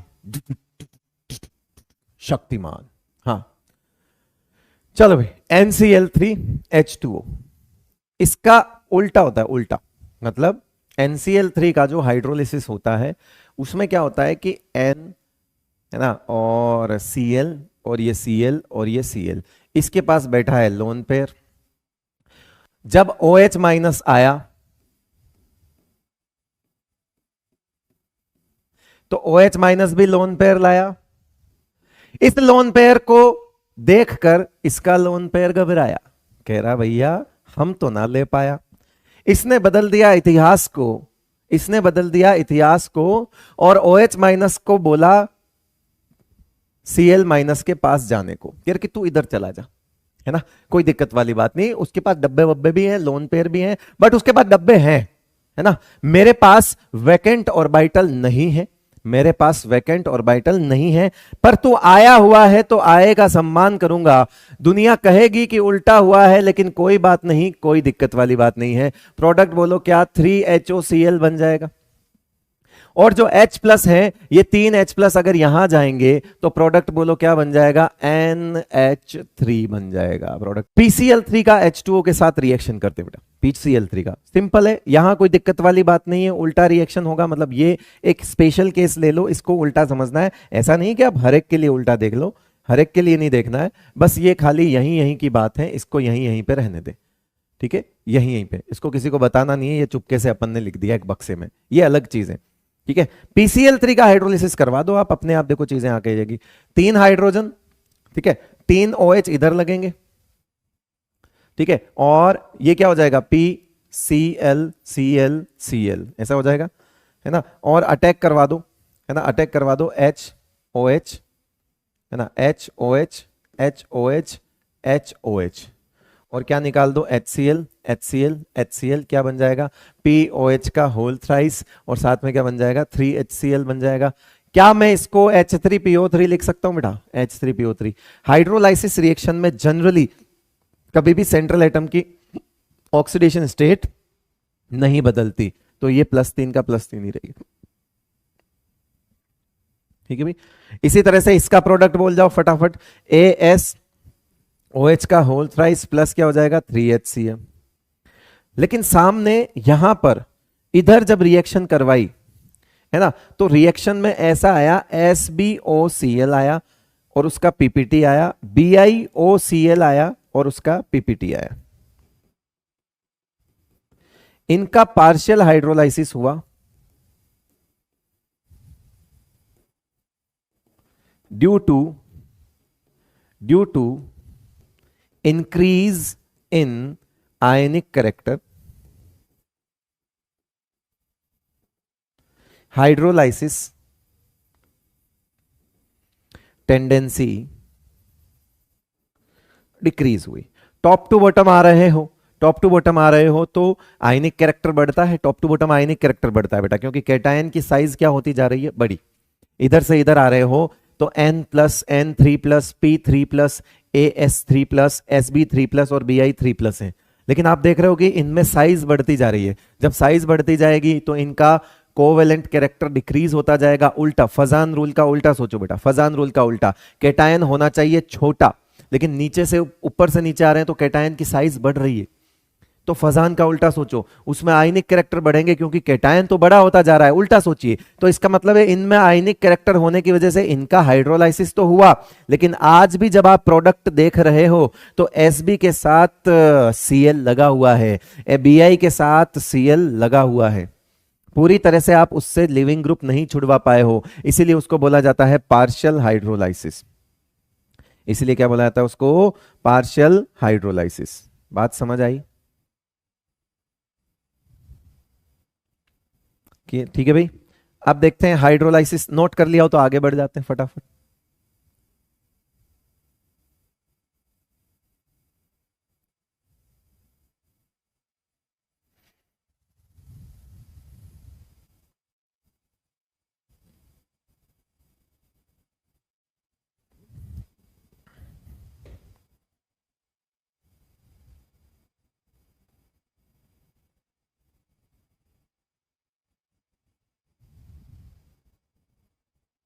नोट कर लिया हो तो आगे बढ़े बेटा।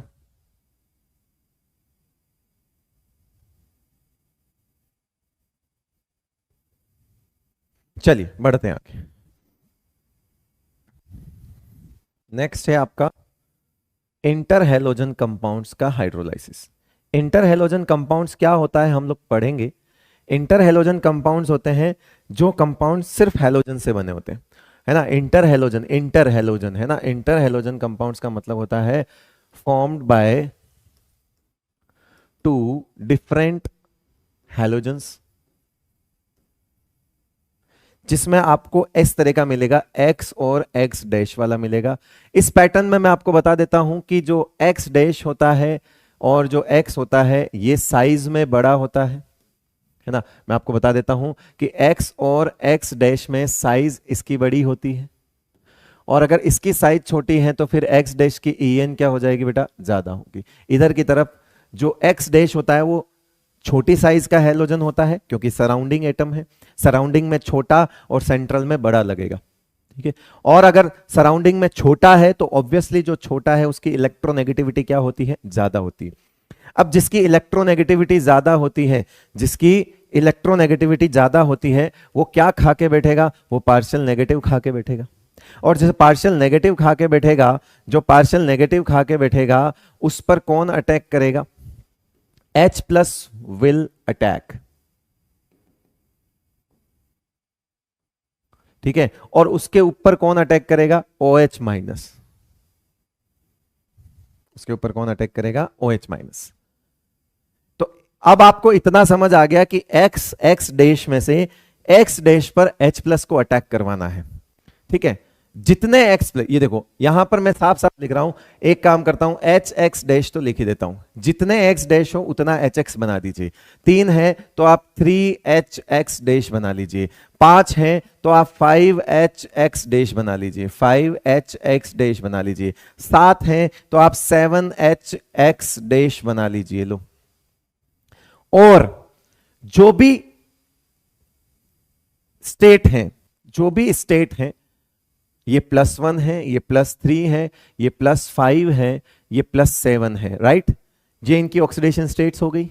आप सिर्फ अपने दिमाग में एक बात को फिट कर लीजिए, क्योंकि आपने यही पढ़ा है तो इससे आपको आंसर देने में आसानी हो जाएगी। HClO3, HClO3 और HClO4। अपने दिमाग में ये 4 एसिड चलाओ, अपने दिमाग में ये 4 एसिड चलाओ और दिमाग में चलाओ कि यहां पर क्लोरीन +1 था, यहां क्लोरीन +3 था, यहां क्लोरीन +5 था, यहां क्लोरीन +7 था। अपने दिमाग में ये वाले चलाइए फटाफट, अपने दिमाग में ये चारों एसिड लेकर आ जाओ, क्योंकि हमने क्लोरीन के पढ़े हैं तो हम उसके बेसिस पे आंसर कर देंगे फटाफट फटाफट। आपको करना कुछ नहीं है, इस क्लोरीन की जगह X लगाना है, इस क्लोरीन की जगह क्या लगाना है बेटा, X लगाना है। लगा दोगे, बताओ HOCl क्या लिखोगे, HOX,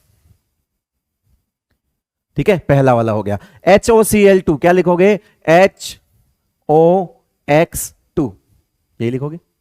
HClO3 क्या लिखोगे, HOX3। HClO4 क्या लिखोगे, HOX4। इसका नाम था हाइपोक्लोरस एसिड। क्या नाम था बेटा इसका, हाइपोक्लोरस एसिड। याद है नाम, तो इसका नाम लिखूंगा हाइपोहेलस। क्लोरस से हेलस, ठीक है, हेलोजन है, कॉमन टर्म है, क्लोरस से हेलस बना दिया। इसका नाम था क्लोरस एसिड, तो इसका नाम लिखूंगा हेलस एसिड। इसका नाम था क्लोरिक एसिड, तो इसका नाम लिखूंगा हेलिक एसिड। इसका नाम था पर क्लोरिक एसिड, नाम हो जाएगा पर हेलिक एसिड। कोई ऑक्सीडेशन स्टेट में चेंज नहीं आया, +1 +3 +5 +7। जल्दी बता दो, कुछ गलत लिख दिया क्या मैंने?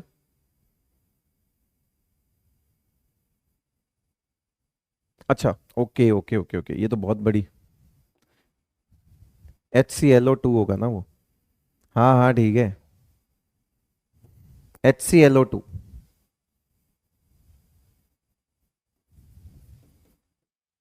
ओके ठीक है ना, उल्टा लिख दिया, कोई बात नहीं, मेरे को भी लग गया वो। तो HOX2 की जगह इसको HXO2 लिख देना, और ये सारे भी सही कर लेना भाई, उल्टे लिख दिए मैंने सारे, उसको देख देख कर समझाते हुए सारे गलत लिख दिए, सही कर देना भाई।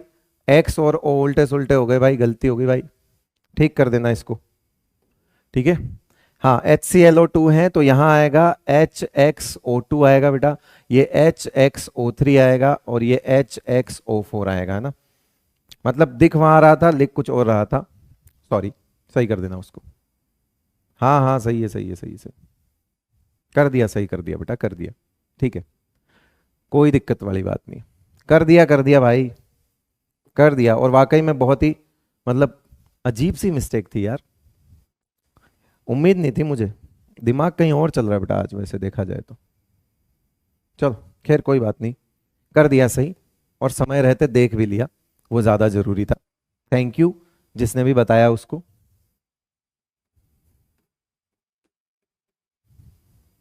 अब ठीक है बेटा,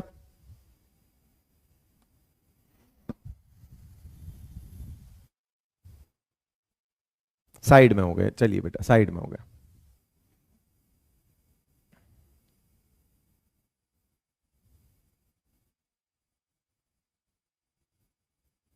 दीपक सिंह कह रहा है योर माइंड लेफ्ट यू।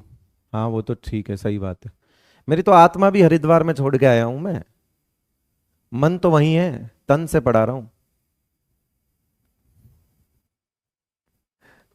अबे ठीक है ना, सोचो ये रिकॉर्डेड होती तो मुझे बताता कौन। बस लाइव क्लास के भी अपने फायदे हैं। लीजिए भाई लीजिए, क्लोरीन से समझाने तो चला था लेकिन ऊपर गलत सलत लिख दिए, गलत सलत मतलब इधर उधर लिख दिए थोड़े से। अब तो सही है, ठीक है भाई, ये फाइनल आपको, आपको क्लोरीन के एसिड दिमाग में रखने हैं और फटाफट फटाफट इस तरह से चीजों को लिख देना है।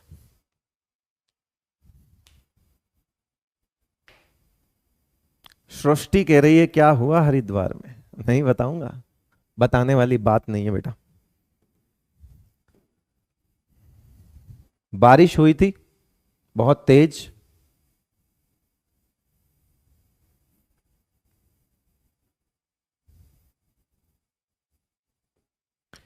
Hydrolysis of carbide, nitrides and phosphides, ठीक है, जिसमें से हम सिर्फ कार्बाइड्स का इसलिए पढ़ रहे हैं क्योंकि मैं यहां पर आपको पहले क्लियर कर देता हूं कि जो भी नाइट्राइड होता है ना बेटा वो ये होता है।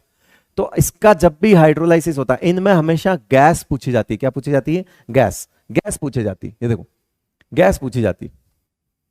तो मान लो जैसे मान लिया कि N3 माइनस है, तो इसमें जो पानी रहता है आपका, है ना, H2O, उसका हाइड्रोलाइसिस होता है तो ये जो H प्लस है ये इसके साथ अटैक करता है और कौन सी गैस बना देगा, NH3। इसी तरह से अगर फॉस्फाइड की बात करें तो अगर उसमें भी H2O ले लिया तो ये H प्लस, ये मैं बता चुका हूं आपको सारी चीजें कहीं ना कहीं इनडायरेक्टली, अगर ये अटैक करेगा तो गैस कौन सी बनेगी, PH3। तो ए और बी यानी कि फॉस्फाइड और नाइट्राइड्स तो हम कर चुके हैं, फॉस्फाइड नाइट्राइड्स को तो हमेशा एक तरह की गैस, नाइट्राइड का हाइड्रोलाइसिस होगा हमेशा एक ही तरह की गैस निकलेगी, NH3, ठीक है। जैसे ALN ले लिया हमने, क्या ले लिया, ALN प्लस, इसका अगर H2O में मतलब इसका हाइड्रोलाइसिस करोगे क्या उम्मीद रखते हो, H प्लस और OH माइनस। H प्लस किसके पास जाएगा, नाइट्रोजन के पास, तो OH माइनस किसके पास जाएगा, इसके पास, है ना। या इसको आप और अच्छे से लिख दो, Al3 प्लस होता है और ये N3 माइनस होता है, करेक्ट है। ये तो बना देगा अमोनिया गैस, ये दोनों मिल जाएंगे तो क्या बना देंगे, एल्यूमिनियम हाइड्रोक्साइड, और साथ में क्या बन जाएगा, NH3। ये लो, हमने ये भी किया था, कोई फॉस्फाइड लिया था हमने, ये हम ये रिएक्शन कर भी चुके हैं, Ca3P2 टाइप की रिएक्शन कर भी चुके हैं। इसके हमने H2O, ये इस रिएक्शन को हम कर चुके हैं पहले, H प्लस और OH माइनस लिया था, ये Ca2 प्लस है और P3 माइनस है, ये मिलकर बन गए PH3 गैस, और ये क्या है, तो कैल्शियम हाइड्रोक्साइड बन जाएगा। इसमें कौन सी बड़ी बात है, साथ में ये लो, ये कर चुके हैं हम, इसमें कोई बड़ी बात नहीं कि नाइट्राइड का हाइड्रोलाइसिस हमेशा अमोनिया देगा, फॉस्फाइड का हाइड्रोलाइसिस हमेशा जो है PH3 गैस देगा। PH3 गैस क्या होती है, रोटन फिश लाइक स्मेल होती है इसकी, क्या होती है बेटा, रोटन फिश लाइक स्मेल। ऐसी ऐसी बातें जो एनसीईआरटी में लिखी हुई है, बट ठीक है मैं बता देता हूं, रोटन फिश लाइक स्मेल होती। चलो इसका जुगाड़ देखते हैं, जुगाड़, इसका जुगाड़ देखते हैं। जुगाड़ क्या है, सुनिए, आप इसका हाइड्रोलाइसिस जब भी करते हो ना तो आपको गैस पूछी जाती है, गैस, और साथ में जो भी कंपाउंड है उसका तो ऑब्वियसली हाइड्रोलाइसिस ही, मतलब जब आप खुद सोचो, H प्लस अटैक करेगा इस पे, H प्लस अटैक करेगा इस पे, H प्लस अटैक करेगा इस पे, और H प्लस अटैक करेगा इस पे, है ना। तो कार्बाइड पे H प्लस अटैक करेगा, इधर दोनों का मिक्सचर है तो इस पे अटैक करेगा और इस पे अटैक करेगा। सर आप जब जो एल्यूमिनियम, बेरिलियम, कैल्शियम, मैग्नीशियम और ये जो हैं इनका क्या करें, तो ये तो बहुत आसान है, इनके तो हाइड्रोक्साइड ही बनेंगे ना, क्योंकि अगर पानी का H प्लस कार्बन के साथ भागेगा, पानी का H प्लस कार्बन के साथ भागेगा तो OH माइनस तो ऑब्वियसली फिर मेटल्स के पास ही जाएगा, तो मेटल्स के पास अगर OH माइनस जाएगा तो इसका प्रोडक्ट बोलो क्या बनेगा, एल्यूमिनियम हाइड्रोक्साइड। तो ये प्रोडक्ट लिखने में तो 1% की देरी नहीं करनी है हमको, एल्यूमिनियम हाइड्रोक्साइड ही बनेगा। ये प्रोडक्ट लिखने में बिल्कुल भी देरी नहीं करनी है, बेरिलियम हाइड्रोक्साइड बनेगा। ये प्रोडक्ट कैल्शियम हाइड्रोक्साइड बनेगा। ये प्रोडक्ट मैग्नीशियम हाइड्रोक्साइड बनेगा। और ये प्रोडक्ट में दोनों जगह कैल्शियम है तो कॉमन लिख दो, कैल्शियम हाइड्रोक्साइड ही बनेगा। करेक्ट है, यानी कि जो OH माइनस के अटैक वाला प्रोडक्ट है वो तो उधर भी वही आएगा हाइड्रोक्साइड, और इधर भी यही आएगा हाइड्रोक्साइड। लेकिन पॉइंट ये है कि सर हमको देखते ही गैस का पता नहीं लगता, कैसे निकाले, तो बेटा बहुत आसान है, तरीका बता रहा हूं, सुनना, जुगाड़ है ये तरीका। क्योंकि कई बार होता है कि हम कार्बाइड की स्ट्रक्चर्स बनाकर फिर अटैक करवाएं, बहुत मुश्किल हो जाएगा। जुगाड़ से काम करिए, अपने आप हो जाएगा। देखो बेटा, एक एल्यूमिनियम पर कितने प्लस होते हैं, 3 प्लस। ठीक है, तो एक काम करो, C3 के ऊपर कितना माइनस आएगा, जितने प्लस हट जाएंगे। कितने एल्यूमिनियम है, 4 है। एक पर +3 होता है तो 4 पर +12 हो जाएंगे। बेटा ध्यान से सुन लेना, सब मैं बताऊंगा हालांकि, लेकिन ध्यान से सुन ले, है ना। एक पर +3 है तो 4 पर +12 हो जाएंगे। अगर मैं इधर से +12 हटाऊंगा तो इधर -12 लग जाएंगे। मतलब इस C3 के ऊपर, इस C3 के ऊपर -12 चार्ज आएगा। इस C3 के ऊपर कितना चार्ज आएगा बेटा, -12। और -12 आएगा तो इसको 12H+ चाहिए।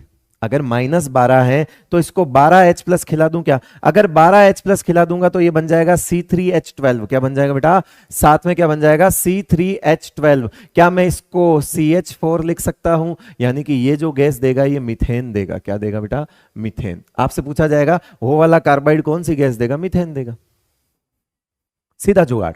करना क्या है, इस कार्बन पर टोटल चार्ज निकालिए। यस, एक बेरिलियम पर +2 होता है। कितने बेरिलियम है, 2। तो एक पर +2 तो 2 पर +4, +4 उधर से हटाओ तो कार्बन पर लगेंगे -4, लग गए -4। -4 को 4 हाइड्रोजन प्लस दे देगा पानी, तो बताओ क्या बन जाएगा, CH4 डायरेक्ट बन जाएगा। यानी यहां तो बन गया सीधा सीधा ही CH4, ये भी क्या बन गया, मीथेन। जुगाड़ काम आया, जुगाड़ समझ आया। कुछ नहीं करना है, खाली आपको सिर्फ और सिर्फ चार्ज निकालना है इस पर माइनस, और जितना माइनस उतना हाइड्रोजन चिपका दो, अपने आप गैस आ जाएगी। जरा इसको देख के बता दो, कैल्शियम, ये बताओ क्या बनेगा ये, इसको बताओ। एक कैल्शियम पर +2 होता है तो C2 पर -2 आ जाएगा। C2 पर -2 आएगा तो 2H+ जाएंगे। बताओ क्या बन जाएगा, C2H2 बन जाएगा। ये क्या बन जाएगा, C2H2। क्या नाम होता है C2H2 का, इथाइन। क्या नाम होता है इसका, इथाइन। ये इथाइन गैस देता है। C2H2 क्या देता है, इथाइन गैस देता है। करेक्ट है भाई, सी मतलब कैल्शियम जो है, कैल्शियम कार्बाइड क्या देता है, इथाइन गैस देता है। ये देखो, सही है भाई, सही है। समझ तो रहे हो कि कैसे क्या कर रहा हूं, क्योंकि डायरेक्ट आंसर निकालना पड़ेगा आपको। आप अगर इनकी स्ट्रक्चर देखोगे तो कार्बाइड तो बहुत तरह के होते हैं, 3-4 तरह के कार्बाइड होते हैं, सबकी स्ट्रक्चर अलग होती है। स्ट्रक्चर से अटैक करवाओगे तो टाइम भी लग जाएगा और हो सकता हो गलत भी हो जाए। आप डायरेक्ट करवा दीजिए, एक मैग्नीशियम पर 2+, 2 मैग्नीशियम पर 4+, 4+ को हटाओगे तो C3 के ऊपर -4 आएगा। इसका मतलब है ये +4 खाएगा। बोलो क्या लिखूंगा, C3H4। क्या लिख दूंगा, C3H4। नाम बोलो क्या, प्रोपाइन। ये लो, ये प्रोपाइन गैस दे देगा। ये क्या, कौन सी गैस दे देगा, प्रोपाइन गैस दे देगा। अब यहां देखो, थोड़ा इंटरेस्टिंग पॉइंट है। एक तरफ कार्बाइड है और कार्बाइड का हमको पता है क्या मिलता है, C2H2। तो एक प्रोडक्ट आएगा C2H2। एक तरफ फॉस्फाइड है, फॉस्फाइड से हमको PH3 मिलता है, यानी कि ये मिल जाएगा हमारा PH3। इन दोनों का जो मिक्सचर होता है, mixture of these two gas, mixture of these two gases undergo combustion in air and produce white dense fume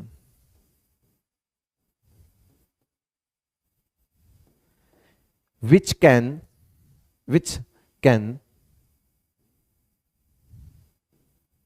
which can serve as, which can serve नहीं आएगा, which can be used as, पहला है home signal,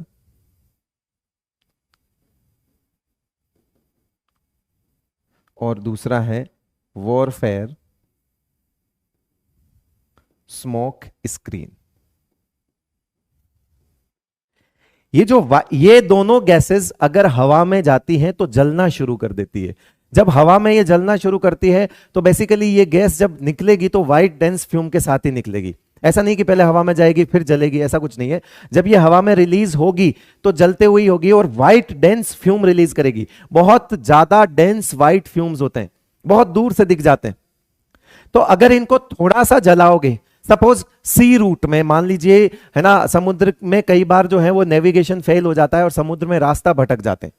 तो समुद्र में जब रास्ता भटक जाते हैं तो ये वाले दोनों, इन दोनों का पाउडर मिक्स होता है और उस पाउडर को एक छेद किए हुए डब्बे में, क्योंकि अंदर पानी जाना चाहिए, अंदर पानी जाना चाहिए, इन दोनों पाउडर को, मतलब इन दोनों पाउडर का जो मिक्सचर होता है उसको एक डब्बे में भरते हैं, डब्बे में छेद करते हैं और उस डब्बे को पानी में फेंक देते हैं। जब डब्बे को पानी में फेंक देते हैं तो इन दोनों की रिएक्शन पानी के साथ होती है और वहां पर यह रिएक्शन होती है जिसकी वजह से पानी में से व्हाइट डेंस फ्यूम निकलना शुरू हो जाता है।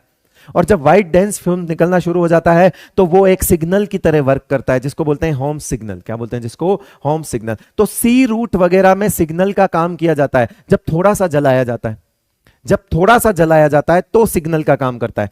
लेकिन आप इसी रिएक्शन को बहुत ज्यादा मात्रा में, मान लीजिए एक दीवार पर पूरी लाइन से इसको बिछा दीजिए, पूरी लाइन से इसको बिछा दीजिए, एक दीवार में इस पाउडर की पूरी लाइन बना दीजिए, बना दी, और उसमें पानी डाल दीजिए, पानी डाल दिया तो उस पूरी लाइन से एक व्हाइट डेंस फ्यूम की दीवार खड़ी हो जाएगी। और वो दीवार क्यों खड़ी की जाती है कि जब कई बार ऐसा होता है कि हमको पता लगता है कि हम फंस गए हैं, दुश्मन से भी हमको कई बार भागना पड़ता है, और भागने के लिए यह जरूरी है कि दुश्मन को आप ना दिखें। तो ये वॉरफेयर स्मोक स्क्रीन क्या होती है कि एक पहले से एक तैयारी की जाती है ना, कि भाई अगर ऐसा हुआ तो क्या करेंगे, तो पहले से वो बिछा के रखते हैं और उसमें पानी चला देते हैं। जब पानी चला देते हैं तो एक व्हाइट कलर की दीवार खड़ी हो जाती है, यानी उस तरफ जो है वो दूसरी तरफ देख ही नहीं पाएगा, और जब देख नहीं पाएगा तो आप उधर से भाग सकते हो। यानी अपने आप को बचाने के लिए जो एक स्क्रीन खड़ी करी उसको बोलते हैं वॉरफेयर स्मोक स्क्रीन। बस फर्क इतना है कि पहले वाले यूज में थोड़ा सा जलाया जाता है और दूसरे वाले यूज में बहुत ज्यादा जलाया जाता है। क्वांटिटी उल्टा मत कर देना वरना मारे जाओगे। अगर दूसरे वाले में बहुत ज्यादा क्वांटिटी है, अगर पहले वाले की तरह दूसरे वाले में अगर आप युद्ध करते हुए थोड़ा सा जला दोगे तो उल्टा दुश्मन को नहीं दिख रहा होगा तो भी दिख जाओगे, अरे वहां से आ रहा है, धुआं लगा गोली उसकी, ऐसा हो जाएगा।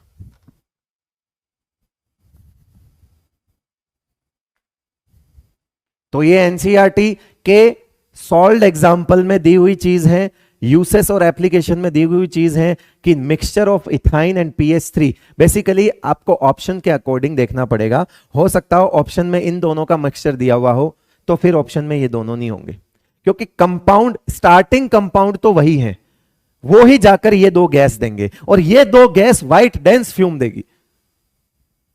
अब आता है हाइड्रोलाइसिस ऑफ नॉन मेटल्स, है ना, हाइड्रोलाइसिस ऑफ नॉन मेटल्स की बात कर लेते हैं। कुछ सेलेक्टेड नॉन मेटल्स तो हम देख भी चुके हैं, Cl2 की, है ना, बेसिकली जो हाइड्रोलाइसिस होता है नॉन मेटल्स का वो डिस्प्रपोर्शनेशन रिएक्शन होती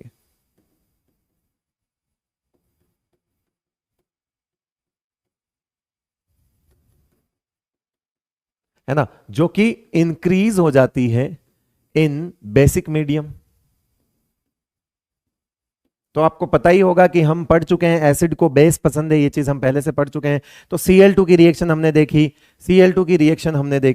आज हम S8 की भी देखेंगे, आज हम I2 की देखेंगे। ये हमारे जो एनसीईआरटी उसमें ये 3 नॉन मेटल की रिएक्शंस हमको दी हुई हैं, 3 नॉन मेटल की रिएक्शन हमको दी हुई हैं।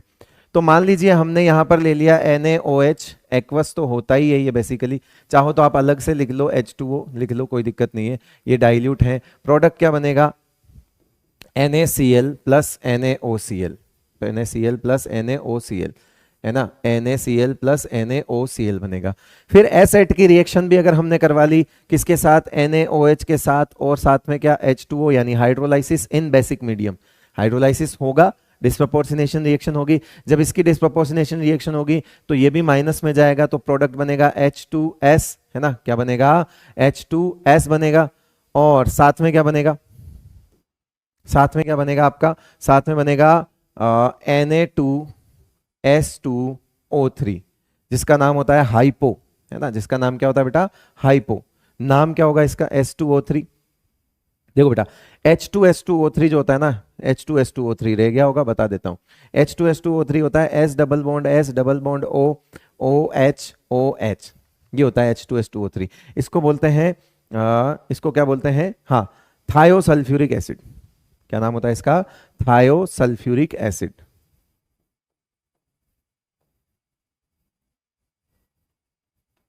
क्या नाम होता है इसका, थायोसल्फ्यूरिक एसिड।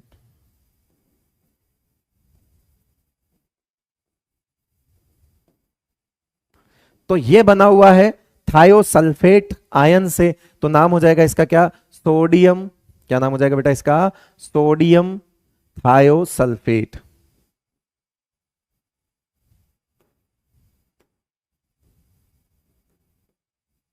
जिसका और नाम होता है हाइपो। क्या नाम होता है इसका, हाइपो। जिसने रिएक्शन वाले पार्ट देख लिए हैं उसको मैं बता देता हूं कि हाइपो की बात हम कर चुके, पहले कर चुके हम, है ना। इसके बाद देखिए, अगर I2 की रिएक्शन करवाएंगे, I2 की रिएक्शन, इसमें P2 की रिएक्शन ले लो पहले, है ना। मेरे ख्याल से एनसीईआरटी में I2 नहीं दिया हुआ है, P2 दिया हुआ है। एक सेकेंड, P2 दिया हुआ है, P2 भी नहीं, P4। P4 की रिएक्शन अगर अपन NaOH के साथ करेंगे, और ये हम कर चुके हैं रिएक्शन पार्ट में, बनता है PH3 और NaH2PO2। याद आ रहा है ना, -3 हो गया और +1 हो गया, ठीक है। नाम क्या हो जाएगा इसका, H2PO2 होता है क्या, सोडियम हाइपोफॉस्फाइट। क्या नाम हो जाएगा इसका, सोडियम हाइपोफॉस्फाइट। अब आप बोलोगे हमको ये नाम समझ नहीं आ रहा, उसका मैं कुछ नहीं कर सकता, है ना, सब पढ़ा दिया मैंने।